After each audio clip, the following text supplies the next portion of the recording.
कानी बहू। किशोरी लाल जी के बेटे राघव की शादी की बात जगह जगह चल रही थी, लेकिन किशोरी लाल जी को कोई लड़की पसंद ही नहीं आती थी। और उसकी एक ही वजह थी, किशोरी लाल जी का लालची होना। उनको लड़की वालों से मोटा दहेज चाहिए था और इसी चक्कर में एक दिन वो एक बहुत पैसे वाले के घर अपने बेटे का रिश्ता लेकर पहुंचे। उस आदमी का नाम था ओम प्रकाश। देखिए किशोरी लाल जी, मेरी एक ही बेटी है और मेरी सारी संपत्ति जायदाद सब कुछ मेरी बेटी नैना का ही है। पापा, नाम से लगता है बहुत खूबसूरत होगी। कितना अच्छा नाम है ना, नैना। ओ, वैसे बात तो सही है आपकी। अब इतना पैसा है, जमीन जायदाद है, इकलौती बेटी, आप भी क्या करेंगे? सब कुछ उसे ही देंगे ना। बिल्कुल ठीक पहचाना आपने। बस बेटी की शादी और सारी जायदाद उसके नाम। पापा, बिना देखे हाँ कर दीजिए ना। इतना अच्छा रिश्ता फिर कहाँ मिलेगा? माला माल हो जाएंगे हम। मैं अपनी बेटी को बुलाता हूँ। अरे नहीं नहीं नहीं नहीं, आपकी बेटी का नाम नैना है, सुनकर ही लगता है बहुत सुंदर होगी। रहने दीजिए अंकल, मैं तो आपकी बेटी के नाम से इतना खुश हो गया हूँ कि उसे बिना देखे शादी करने को तैयार हूँ। अब तो मैं उसका चेहरा सीधे शादी के बाद ही देखूंगा। और इस तरह राघव नैना का चेहरा नहीं देखता और उससे शादी कर लेता है। शादी के बाद अपनी सुहाग रात पर जब राघव नैना का घूंघट उठाकर देखता है तो नैना की आंखें बंद थी।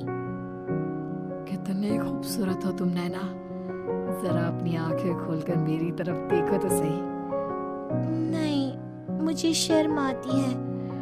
अरे, मैंने तुम्हें शादी से पहले भी नहीं देखा और अब अगर तुम आंखें खोलकर मुझे देखोगी भी नहीं तो मुझे अच्छा कैसे लगेगा? इससे पहले कि नैना अपनी आंखें खोलकर राघव की तरफ देखती, अचानक से लाइट चली गई और राघव नैना को पूरी तरह से देख भी नहीं पाया। अगली सुबह नैना राघव के लिए नाश्ता बनाकर लेकर आई। अरे ये क्या, आधा पराठा सेका हुआ है और आधा बिल्कुल कच्चा। ये तुमने क्या किया नैना? बहू, तुमने क्या आधा पराठा तवे से नीचे लटका कर रखा था, जो आधा सिका है और आधा कच्चा? मुझे जितना दिखेगा उतना ही तो सीखूंगी ना पापा जी। जहाँ जहाँ मुझे नजर आ रहा था वहाँ मैंने सीख लिया, जहाँ जहाँ नहीं दिखा वहाँ कच्चा रह गया होगा। इसका क्या मतलब है? ये कैसा मजाक कर रही है तुम? अरे बहू, तुमने इतना लंबा घूंघट क्यों लगाया हुआ है? देखो, हमारे घर में बहुओं को बेटी की तरह रखा जाता है और फिर तुम तो इतना सारा माल लेकर आई हो। देखो, ये घूंघट डालकर रखने की कोई जरूरत नहीं है। हाँ नैना, पापा जी ठीक कह रहे हैं, तुम तो आराम से रहो, अपना ही घर समझो। नैना अचानक से अपना घूंघट उठा लेती है। अरे ये क्या पापा, नैना की तो एक आंख फूटी हुई है। नाम से नैना, लेकिन ये तो कानी बहू निकली। मेरे साथ धोखा हुआ है, धोखा। बिना दिखाए अपनी कानी लड़की मेरे संग ब्याह दी। मुझे कानी बीवी नहीं चाहिए। मुझे अभी ओम प्रकाश जी से बात करनी पड़ेगी। आखिर उन्होंने मेरे साथ ऐसा किया क्यों? अरे, आप लोगों ने ही तो पापा से कहा था कि आप लोग शादी से पहले मुझे देखना नहीं चाहते। अब मेरे पापा पर क्यों इल्जाम लगा रहे हैं? अरे लेकिन उन्हें बताना तो चाहिए था ना कि तुम कानी हो, एक आंख से तुम्हें दिखाई नहीं देता। किशोरी लाल और राघव नाराज होकर ओम प्रकाश को अपने घर बुलाते हैं। पापा जी, ये आपने क्या किया? शादी से पहले बताया क्यों नहीं कि नैना की आंखों में परेशानी है? अरे, आप ही ने तो लड़की देखने से मना कर दिया था। और लेकिन आप बता तो सकते थे। आपको तो हमारी बेटी की प्रॉपर्टी चाहिए थी, वो भी पूरी की पूरी। अब क्या हुआ अगर उसे आधा दिखाई देता है? प्रॉपर्टी तो आपको पूरी मिल गई ना। अरे ये क्या बात हुई? मेरी शादी प्रॉपर्टी से नहीं, आपकी बेटी से हुई है। अब ये तो पहले सोचना चाहिए था। तब तो मेरी प्रॉपर्टी देखकर तुम्हारी जुबान लप लपा रही थी। लेकिन मैं कानी लड़की को अपनी बीवी बनाकर नहीं रख सकता। पापा, कुछ करिए ना आप। हाँ, करता हूँ। देखिए ओम प्रकाश जी, आप हमारे साथ ऐसा नहीं कर सकते। और तुम देखो, अगर तुमने मेरी बेटी से शादी तोड़ी ना, तो जो भी प्रॉपर्टी मैंने तुम्हें दी है वो तो पूरी की पूरी वापस ले ही लूंगा, और आधी प्रॉपर्टी तुम्हारी भी लूंगा। अरे मेरी आधी प्रॉपर्टी भला क्यों लेंगे आप? इसलिए क्योंकि मेरी बेटी को आधा नजर आता है और उसकी नजर अभी तक तुम्हारी आधी जायदाद पर ही पड़ी है। अब तुम उसे घर से निकालोगे तो कुछ तो लेकर जाएगी ना। और अगर हम आपकी बेटी को अपने घर की बहू बनाकर रखे तो? तो तुम्हारी पूरी प्रॉपर्टी तुम्हारी ही रहेगी, और जो मैंने तुम्हें दिया है ना, उसमें से बस मैं आधा लेकर जाऊंगा।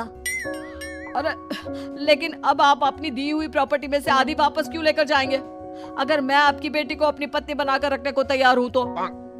इसलिए ताकि भविष्य में अगर तुम मेरी बेटी को धोखा दो तो उसके पास कुछ तो रहे जो पति का हो।